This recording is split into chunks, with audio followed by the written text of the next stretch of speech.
The views, thoughts, and opinions expressed are the guest's own and do not represent the views, thoughts, and opinions of AIHA. AIHA does not endorse any guest or the entity that they represent. On this episode of Healthier Workplaces, the topic is mental health and OEHS with our guest Liz Hill. I get to talk to a lot of people in occupational safety and health and in management in the work that I do. And if there's one theme and one thing that I've seen that we really need to focus and work on in our workplaces over the next few years, it's mental health and well-being, belonging, psychological safety, and helping people be the best that they can be.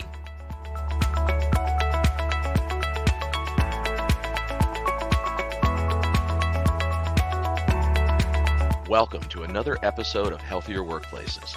I'm Bob Krell, founder and publisher of Healthy Indoors Media and your host for this program from AIHA. Employee mental health can be a difficult area for organizations to address. When we come back, we'll be joined by Liz Hill to discuss the connection between mental health and workplace safety. Stay with us. Hi, I'm Paula Stephen, and this is my husband, Sean Hewitt. There we are. Yes, that's our little logo, shown smaller than the large corporations, but it's there right next to the Workplace Health Without Borders logo. This all started as something silly and fun, really, when we made a small donation and found out that even with a donation as small as the one we made, our logo could be on all the swag. We didn't have a logo at the time, so we made one. You've probably wondered about industrial hygienists at Half-Tract Acres, as you saw us flashed on all the screens at both face-to-face conferences and virtual ones. Well, here we are, just the two of us, two IHs, making a difference a tiny bit at a time. Industrial hygiene is close to our hearts. We both have a proud history of reducing injuries by ensuring workplace exposure levels aren't exceeded. And we care about what the future holds since the average professional is about 43 years old, and since fewer students seem to be joining us, it's important to advance the profession by contributing to a scholarship that funds education and professional development in this field.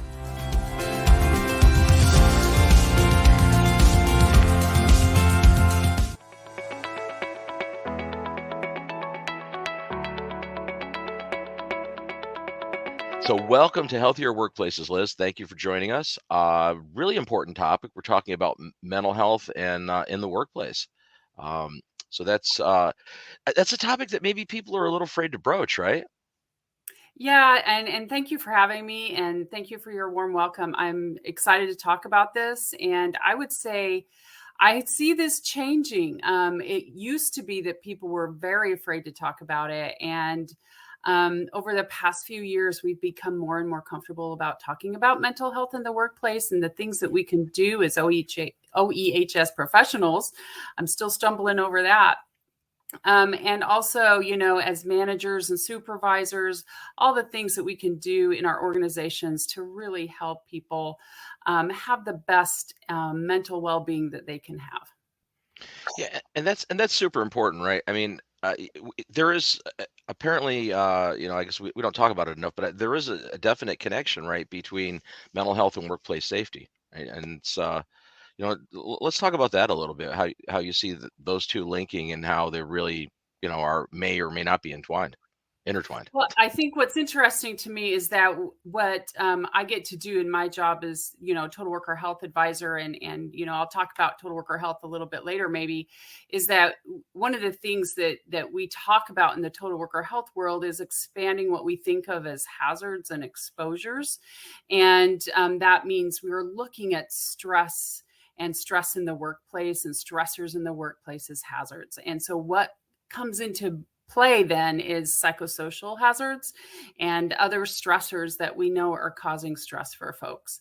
And that could be things like, oh, my relationship with my supervisor, but could also be things that we call working conditions.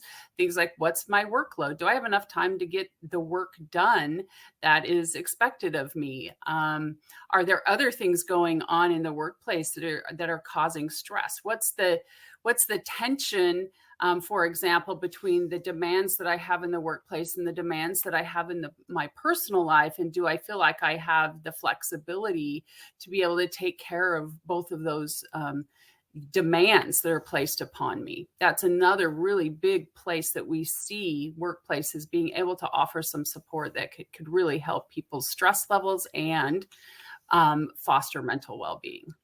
So, I mean, is this something that's commonly addressed in most workplace settings, or I mean, honestly, I have this feeling that it's something that many employers are reluctant to even enter into that, right? Is it? I think we're seeing more and more, and I think the way that employers have dealt with it in the past really has been, we are going to talk about stress management on the part of the employee, right? We're going to Mm, offer some benefits to you as far as employee assistance programs that are going to maybe offer you a certain number of sessions with a therapist or a counselor for an issue that you're dealing with, or we're going to teach you a little bit about how to manage the stress that you're experiencing.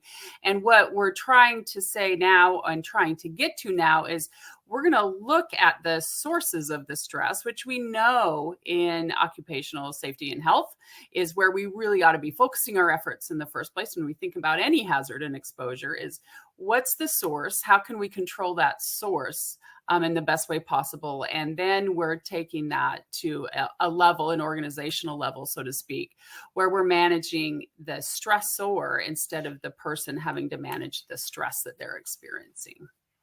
And I'm assuming, like in the past, it was more of dealing with the person, right? Having them, again, have, like you said, have counseling sessions. Oh, we will provide you this opportunity to go to the outside counselor and everything, as opposed to, well, because I think maybe was the focus not more so on the employee or the worker having issues, mental health issues perhaps, that were more related to outside the workforce, or outside the workplace. I mean, like, I think employers probably tried to take the focus off of the fact that they might be the stressor. And so, Yes, I think you're right. I think that's probably definitely part of it, like not recognizing that there are workplace factors that were playing into the mental health struggles that their employees and workers were experiencing.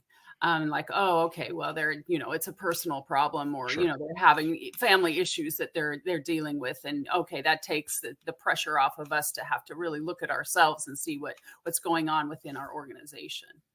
I think the other thing that's happening is that you're hearing, and this is, happening outside of maybe occupational safety and health realm, is the term psychological safety. I'm sure you've heard it. It's out there in the management realm, for example, that, our younger generation of workers are demanding psychological safety in the workplace. There's lots of good work out there around what psychological safety is. And many other countries have standards around psychological health and safety. And in fact, there is an ISO standard for psychosocial hazard management that's part of the 45,000 series. So 45,003 came out in 2020, which is the psychosocial hazard. And I'm going to probably say this wrong, that the psychosocial risk management, and how that fits into all that other risk management systems. So Canada has a voluntary standard. Australia has a standard that is a regulation. And it's very interesting to see how other countries are dealing with this and thinking about psychological health and safety and how that plays with mental health in the workplace, because they're not different things, and how they see that relationship too.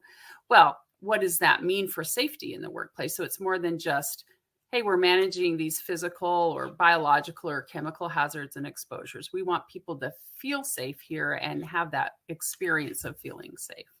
So define or describe some examples of psychological hazards that you might encounter in a workplace. I already mentioned a few, so that's like my experience with my supervisor. What's my relationship with my supervisor? What's my relationship with my coworkers? One that most people go to most commonly is their bullying and harassment in the workplace, but it can go to, are there policies and procedures that allow discrimination to happen in the workplace that might be an unintended consequence of a policy or procedure, but it's there. So there might be some discrimination happening, but it's also like, what do I have autonomy in the workplace? What is my level of autonomy? And those things can all cause some psychological harm to us if we're not thinking about how that plays into the larger picture of how we experience our work.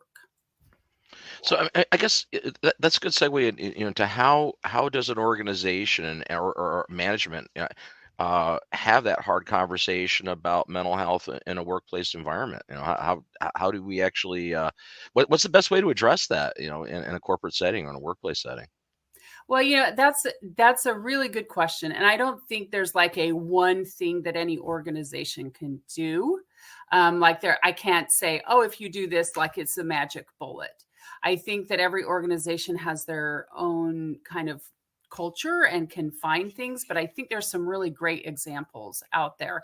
And one of them that I want to talk about is, for example, here in Oregon, a few years back, some large construction companies formed a construction suicide prevention partnership with an organization here that runs our suicide prevention line and some other mental health support lines here in the state.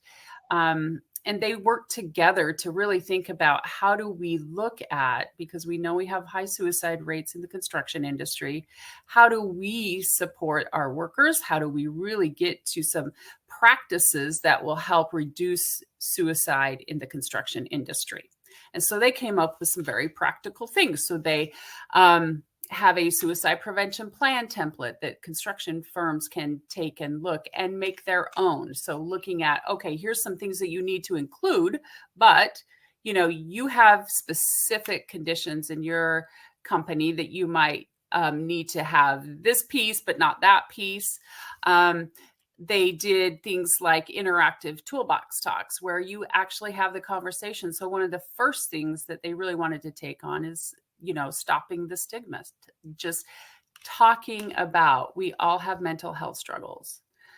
1 in 5 Americans has a mental health struggle in a given year, so talking about it in matter-of-fact ways, in ways that, you can share your story in a way that models to others that it's okay to talk about it. And that is like a very low threshold, probably the first step that most organizations should take, is like, how do we start reducing the stigma of mental health struggles and just start sharing stories and talking about it? And that's been taboo though, right? And I mean, in the past, that's just like nobody wants to broach that. They're not talking about it. And so there's some things that we can do besides just like I mentioned, the toolbox talks. There's some trainings out there. So one of the big initiatives here was to get QPR training, which is question, persuade, refer training. And it's a at a moment of crisis kind of thing. How do you teach people what to ask and what to say, what signs to look for in a person where you might know or recognize that, oh, wow, this person is really having a hard time. How do I ask them what I can do to help, or ask them what their intentions are and ask them, and then know, hey, okay, you work for XYZ company. I know that they have, they have this therapist, or they have this EAP, or I know now that there's this nationwide suicide prevention hotline, 988. I'm going to just dial it for you and hand you my phone, and you're going to talk to somebody that is live, and they're going to help you, because I'm not a therapist, but I know how to get you to talk to somebody right now. Yeah, and that's really the key, right? It's not so much that we have to train management to be able to act as therapists. That's not the objective here. The objective is to provide resources and tools and be cognizant of the fact that maybe an employee is having a difficult time. I mean, that's Absolutely being aware, right? I mean, that's difficult. Yeah, and so there's mental health first aid training. So there's things that we can do that start building this culture of health, of mental well-being, of being aware of others and having respect. And and it feeds into all these other kinds of things that organizations have really leaned into in the past few years too. DEI initiatives and efforts, and how do we have people have this sense of belonging, which we know is very important to having, mental health and mental well-being. So it's all kind of works together. And we also know, as we've mentioned before a couple of times in this conversation, the strong linkage to having strong safety and health cultures as well.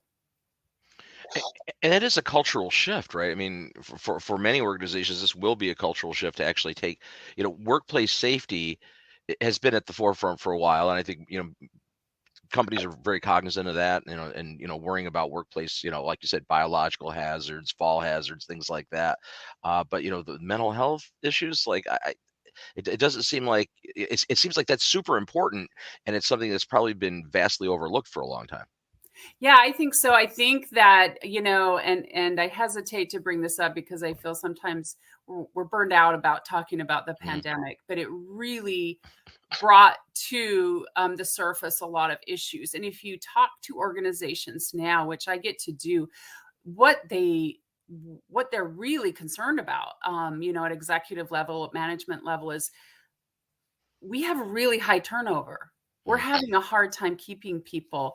Our people are burned out. And if you look at healthcare, for example, I mean, the burnout levels are extremely high, and you have people leaving healthcare. We need our healthcare workers, right? We need people, mental health care providers, are leaving in high numbers for the same reason. They're just burnt out. And so they're suffering the same issues that, we can all help with in the workplace. And there's really strong evidence that if we have supportive workplaces, that can be a really protective factor for people's mental health. There's an article that came out of a study just a few months ago that said your manager may have more impact on your mental health than your spouse or your therapist. And that's like huge, right? Like, so, And, there's lots of research been done about having, if you can teach supervisors and managers how to be and exhibit supportive behaviors, that really has a huge impact on people's health, but also their mental well-being and stress reduction. And it can also be a very great protective factor. And these are things that we can teach supervisors and managers how to be. Not everyone is a natural empathetic leader, but we can teach them behaviors that exhibit those characteristics. And you selected, healthcare as an example. I think that's a really glaring example because healthcare professionals, especially during the pandemic, were, especially frontline providers that were in the ERs and dealing with the critical care of patients. Obviously overworked, burned out, fearful of their own exposures. Just every level of worksite stress was probably exemplified there. But that's really it was like you mentioned. It's not healthcare is a glaring example of that, but probably in every business sector, right? There was, varying degrees. Obviously, if you're not caring for people's health, it's a little different, but yeah, is it though? You still have that fear of exposure, fear of contracting something from the workplace, bring it home to your family. Yeah. And I'm really glad you mentioned that because, that's one of the things we recognize in total worker health, that not controlling and not protecting against the hazards and exposures that people are experiencing in the workplace, those very classic health and safety things that we know and have done so well for so long, that contributes to people's stress and mental health. So if I'm going into a workplace that I know I am unsafe and could get physically harmed or, be exposed to something that could create occupational disease, then that is adding to, whatever else I'm experiencing and could definitely contribute to any mental health struggles that I could have. And I can see like employers, obviously are very, I think mostly very conscious of, if you have a biological hazard or some sort of a chemical hazard that you actually could bring home on your clothing or on your body, without doing proper PPE practices, that that's recognized, right? If somebody works in asbestos, obviously you're going through showers, you're changing clothes, Hmm. 'cause you don't want to bring it home. But equally as damaging is bringing home mental stress to your family environment coming from your workplace, right? And that's going to compound things because it's going to create perhaps interpersonal issues with your loved Hmm. ones and your friends and all your interactions, and then that compounds what happens when you go back to work the next day, right? Right. Yeah. And I think the other thing that we know is that it can lead to inappropriate coping mechanisms, shall we say, and substance use. And that also can be correlated to workplace injury. So that's one of the things that we do see in construction industry, for example, that workplace injury is correlated with opioid use, which is correlated with alcohol use, which is correlated with the high rates of suicide that we see. We'll be back after this.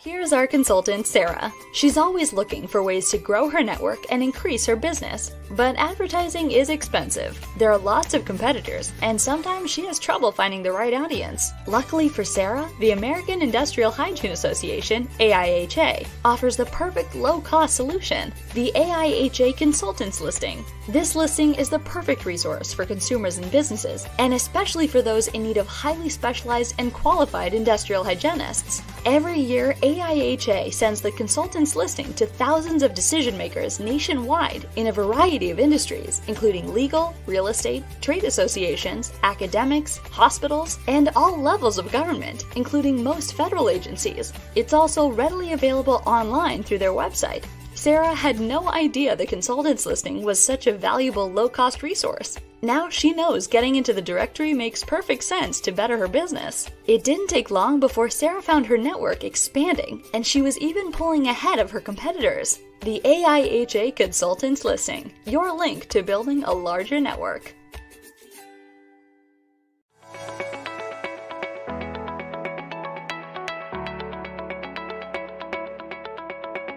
A real important takeaway here is how can an organization include mental health in a company's OEHS programs? Well, I'm glad you asked. I think there's some really great examples, as I mentioned, around the world where there are standards about how they're doing this. So I would look to Australia.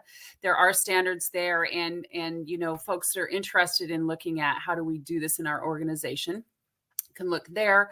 I love the stuff that Canada is doing. It's a voluntary standard, but looking to them and seeing what they're doing and the examples they have. Be Safe Saskatchewan is one of my favorites, where they talk about the psychosocial risk and they talk about it in terms of risk management, which is something that's really familiar to us as occupational safety health professionals. And it is an easy way to think about how do we start incorporating this into our safety management systems that we already have in place and making that case for, we need to really be looking at this as well. Of course, there's the ISO 45003, which I already mentioned. That is a standard. And for those that are doing ISO, it incorporate that into your work. And it again takes it from the risk management standpoint and that psychosocial risk. I would say total worker health and the total worker health framework is a really excellent way to do this, because we're talking about expanding risks and hazards in the workplace and how we think about those hazards and exposures that we have in the workplace. And it's just a natural fit. And as I go around and talk to the organizations that I work with, this is one of the topics and concepts that I include as must be part of any total worker health efforts that you do. And finally, I don't know how many folks would be familiar, but the Surgeon General recently came out with a framework for mental health, mental well-being in the workplace. And that is another great place to look for examples about how you might start incorporating this into your organization. Yeah, I saw tweets online about that yesterday, actually, that was as Yeah, far as promoting that effort. they just released a new one about isolation, loneliness and Right. isolation epidemic. So there's two. There's one that they did last year, came out of his office, that was talking about mental well-being in the broad sense. And yesterday they released loneliness and isolation. And there is a workplace focus area in that one that talks about social connection and how you can really start getting some social connection in your workplaces and bolstering those folks that maybe work is the only place they might get that social connection that's so important to us. So yeah, there's really some good resources and examples out there about how you might start looking at to do this in your own organization. And that maybe is a bigger factor now because still many people post-pandemic are still working from home, working on their own. Mhm. And I Yeah. mean, I know people that live alone, that their social interaction is their work, and like they spend a year plus, or maybe still continue to work from home and really spend most of their time not seeing people, real time. You see it on video connections like this some of the time, but that's really not the same interaction. I mean, there's It's some not. interaction, but it's still Yeah. it. Yeah. Maybe folks are familiar with the Harvard study that we continue to see results coming out of. And, longevity and health into later life is really, really tied to social connection and having those social, healthy social relationships.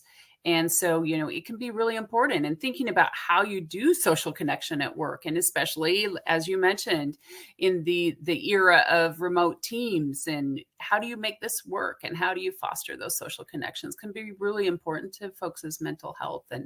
And so there's a lot of moving pieces. And like I said, every organization is going to have maybe a little bit different flavor and a little bit different culture and a little bit different specific action that they're going to want to take to really think about, well, what do we need to do, or what's missing for us in our organization to really start fostering mental well-being. So that's our show for this week. We'll be back again with another episode of Healthier Workplaces. We'll be at AIHCE 2023 in Phoenix, Arizona later this month for some live special editions of the Healthier Workplaces show. I hope to see you there. Until next time, I'm Bob Krell.